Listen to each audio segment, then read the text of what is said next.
everyone, welcome back to the channel. So here's the deal, flip phones. They are still the coolest thing on the planet, right? Seriously, even as a kid, there was something magical about flipping a phone open and just typing away on those classic keypads.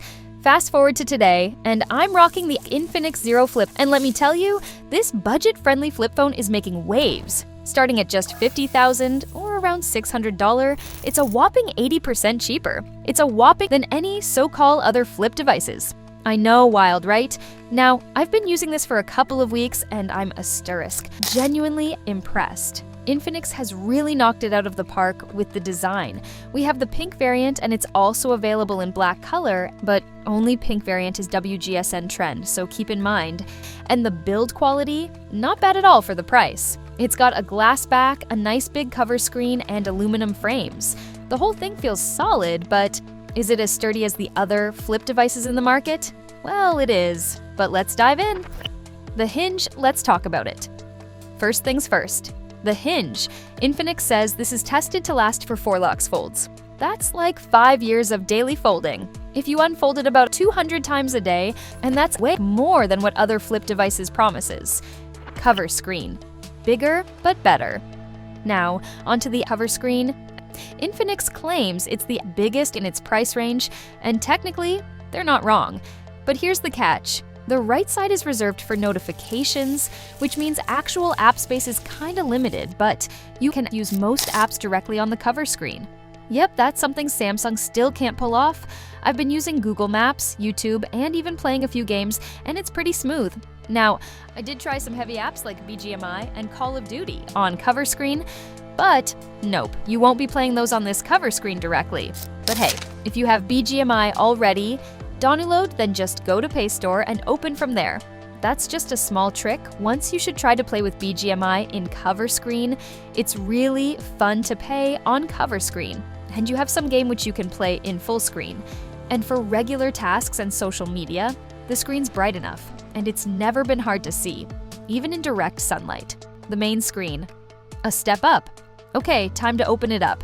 You've got a 6.9-inch screen inside, and here's the shocker. Infinix has somehow reduced the crease.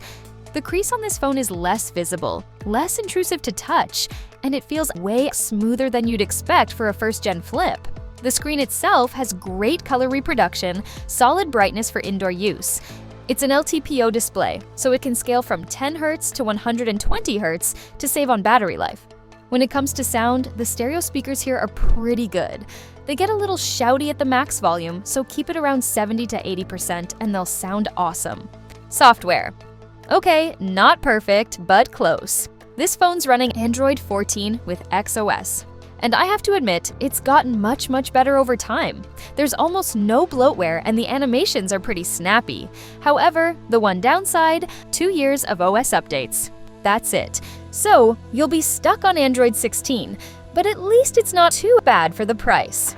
Performance. Under the hood, the Dimensity 8020 chip with 8 GB of RAM, with 8 GB of virtual RAM, does the job for everyday tasks. It's a solid performer, kind of like the Snapdragon 7 Gen 3, which means multitasking and basic gaming are fine. BGMI runs at a solid 55 to 60 FPS on medium settings. Also, like most flip phones, this one heats up when gaming for long periods, but not that much. Camera. Shockingly good. Here's where things get really interesting. The cameras on this phone are better than I expected. On the back, you've got dual 50 megapixel sensors, main and ultra wide, and the front is another 50 megapixel camera. Comparing it to the other flips, I'm honestly impressed. The shots come out sharp, with vibrant colors, check view sample.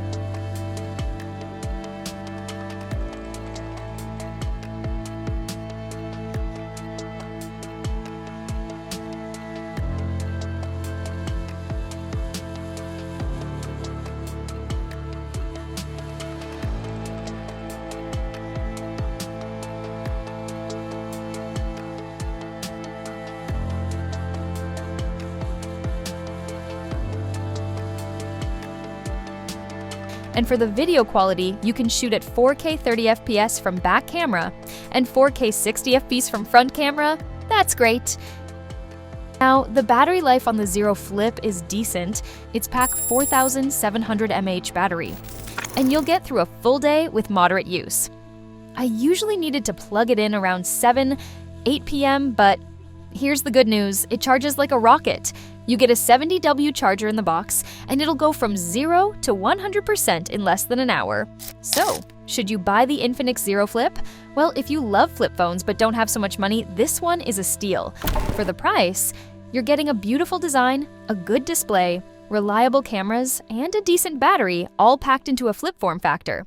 Sure, there are some compromises. No IP rating, a weaker processor for gaming, but for less than $45,000. This is a great option if you're looking for a flip phone that rocks.